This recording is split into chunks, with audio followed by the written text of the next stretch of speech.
मेरे गुरु की दो भुजा, गोविंद की भुज चार, और गोविंद कोई काम ना सवारे, गुरु लगाएं पार। तो कहने का मतलब है कबीर दास जी का कि गुरु की जरूरत है अगर तुम इस भवसागर से पार उतरना चाहते हो। तो तुम अपनी जिंदगी के अंदर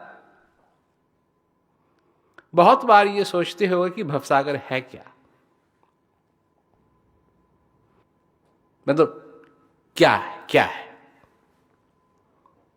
तो अब स्पष्ट रूप में देख लो, ये है भवसागर, जिसमें कि मनुष्य भ्रमित हो जाता है क्या चीज है, क्या नहीं है,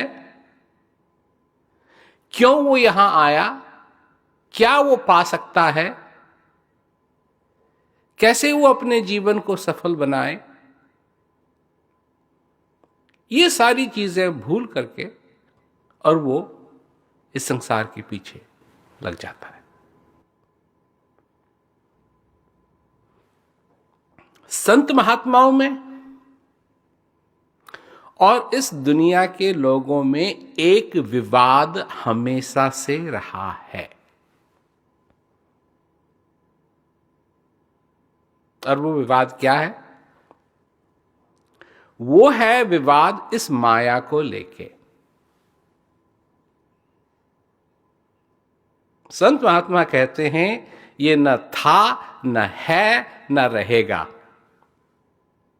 और दुनिया कहती है नहीं ये तो था और है और रहेगा।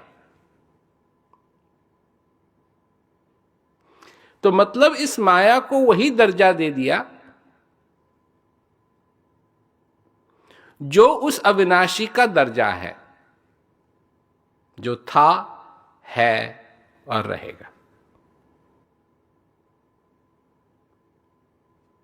अब ये कैसे संभव है? दो चीज तो रह नहीं सकती, एक ही रहेगा।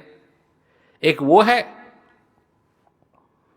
जो हर एक चीज से परे है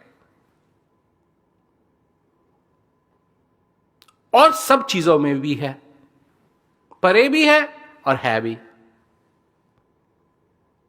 एक उसका रूप है कि वो सारे विश्व में छाया हुआ है, बिना उसके कुछ होता नहीं है। बात इच्छा की नहीं है,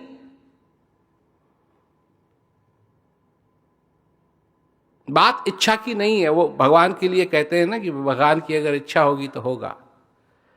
तो एक बार कोई कह रहा था मेरे से कि भगवान की इच्छा होगी तो होगा। मैंने कहा भगवान की इच्छा भी होती है, भगवान इच्छा भी करता है, ये हम लोग करते हैं इच्छा। ऐसा होना चाहिए, ऐसा होना चाहिए, ऐसा होना चाहिए। इच्छा तो हम करते हैं।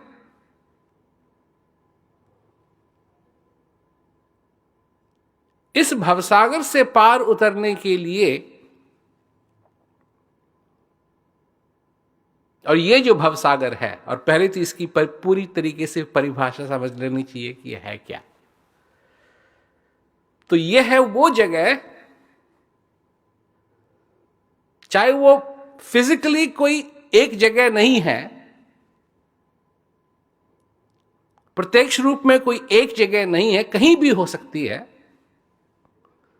परंतु एक ऐसी चीज, ऐसा समय, ऐसा माहौल, ऐसा सब कुछ जिसमें कि मनुष्य भ्रमित हो जाए, यह है भवसागर।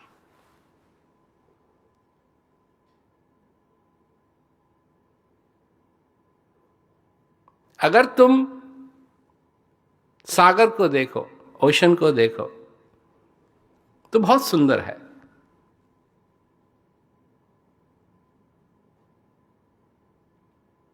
परंतु सागर में एक समस्या है मनुष्य को लेके, वो जानते हो क्या है? वो समस्या है कि अगर मनुष्य उस सागर में प्रवेश कर ले तो वो डूब के मर जाएगा।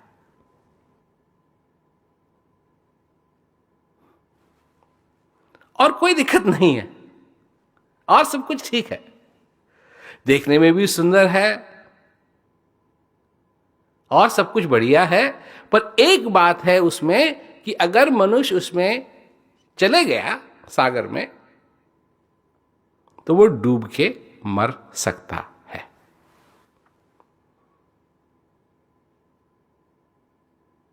तो अब बात आती है भवसागर की। इसमें क्या दिक्कत है? क्या देखने में ये भवसागर सुंदर नहीं है? अति सुंदर है।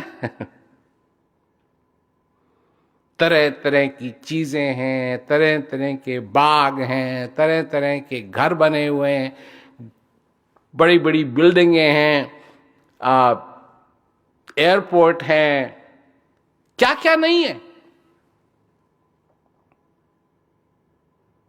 और मनुष्य इन सारी चीजों को देख के बड़ा गर्व भी करता है कि मैंने ये बना दिया, मैंने ये बना दिया, मैंने ये बना दिया, मैंने ये बना दिया।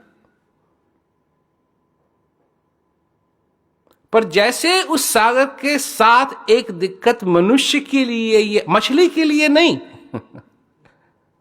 मनुष्य के लिए ये दिक्कत है कि अगर मनुष्य उस सागर में फंस गया, चले गया अंदर बहुत गहरा, तो वो डूब के मर जाएगा।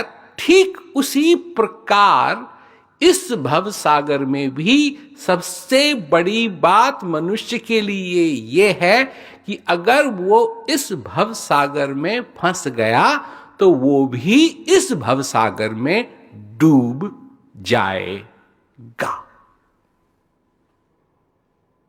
और इस भव सागर में डूबने से वो मरेगा नहीं,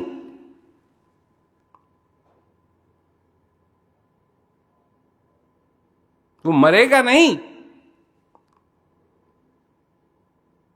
परंतु वो भ्रमित हो जाएगा। सच क्या है इसको भूल जाएगा। तो तुम अपनी जिंदगी में क्या चाहते हो?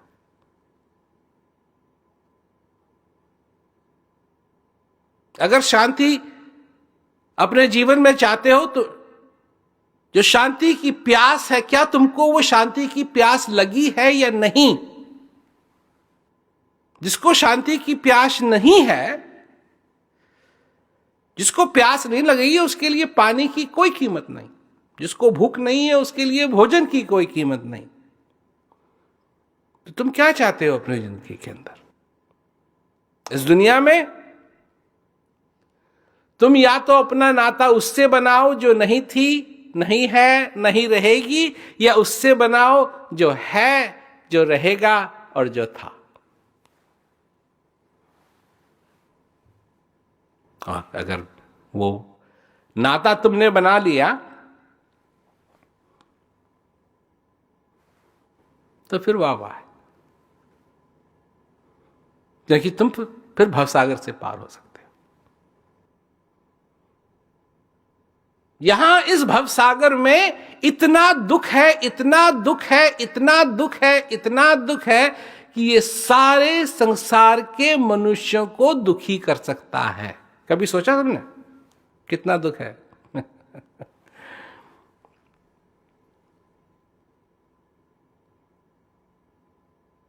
और संसार का कितना सुख है?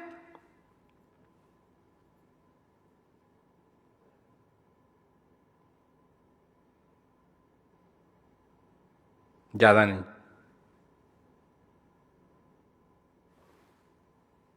क्या कहा कि हर एक चीज की प्रकृति है बदलने की।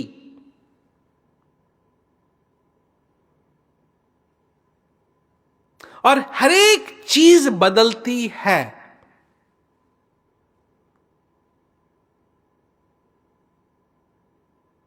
और तुमको ये सहमत नहीं है बात की चीजें बदलें, तुम चीजों को वैसा का वैसा ही चाहते हो जैसी तुम चाहते हो, तुम नहीं चाहते हो कि वो बदलें। परंतु ऐसी कोई चीज नहीं है जो बदलेगी नहीं।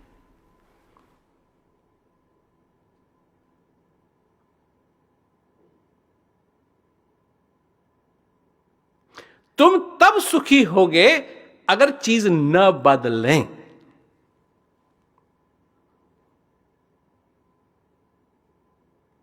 तो दुख तो बहुत है, पर सुख उतना नहीं है जितना दुख है। सुख तब हो जब कोई चीज बदले ना।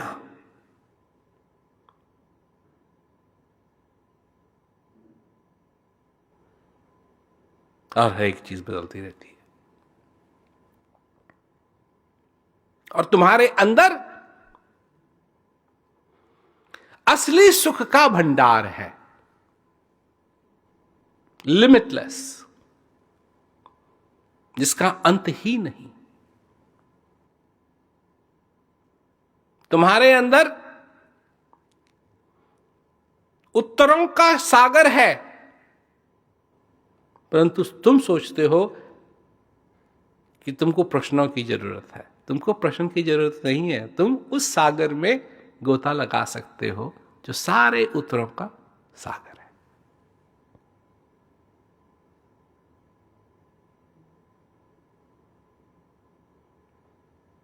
अपने जीवन को सफल बना सकते हो,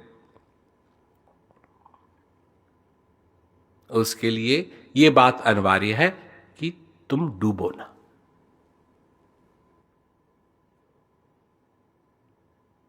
और ये भवसागर का डूबना भी बड़ा अजीब है, क्योंकि जब मनुष्य डूब रहा होता है तो उसको लगता है कि मैं डूब नहीं रहा हूं।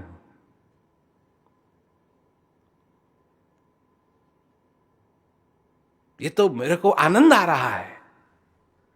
आनंद नहीं है ये, तुम डूब रहे हो।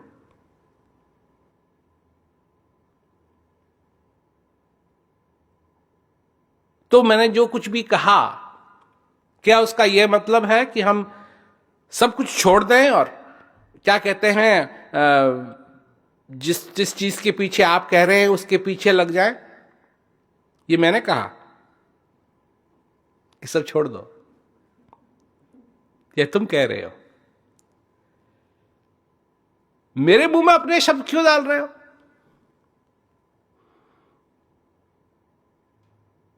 मैं तो सिर्फ यह कह रहा हूं कि एक, इस भवसागर में मत डूबो बस। और अपने अंदर का जो आनंद का सागर है उसका आनंद लो।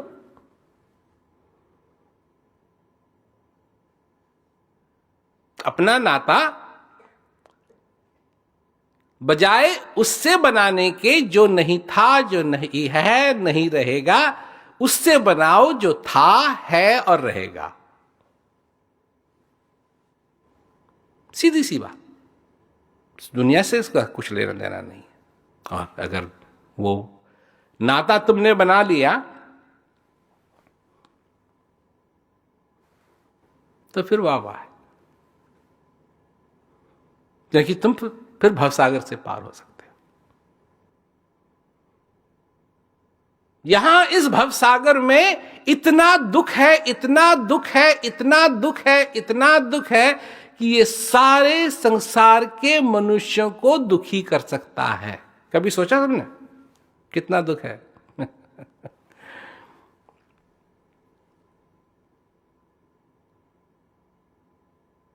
और संसार का कितना सुख है?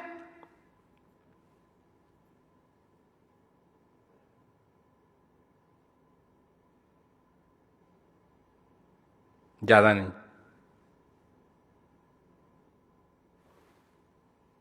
क्या कहा कि हर एक चीज की प्रकृति है बदलने की।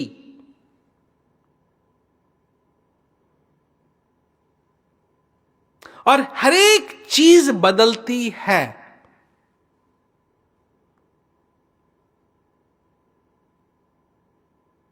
और तुमको ये सहमत नहीं है बात की चीजें बदलें। तुम चीजों को वैसा का वैसा ही चाहते हो जैसी तुम चाहते हो।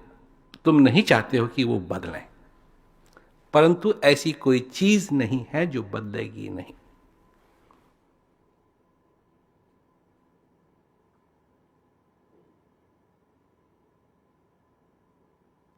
तुम तब सुखी होगे अगर चीज न बदलें।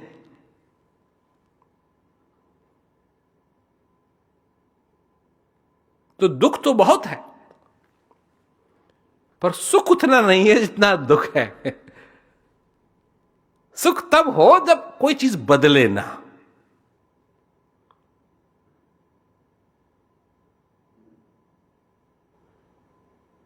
और हर एक चीज बदलती रहती है।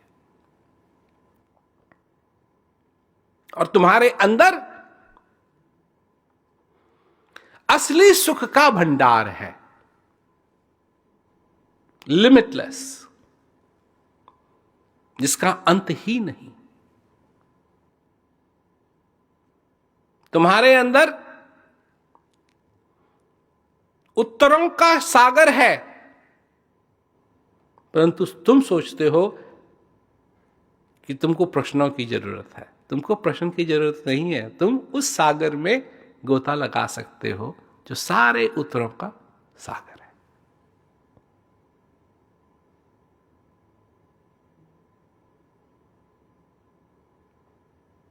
अपने जीवन को सफल बना सकते हो।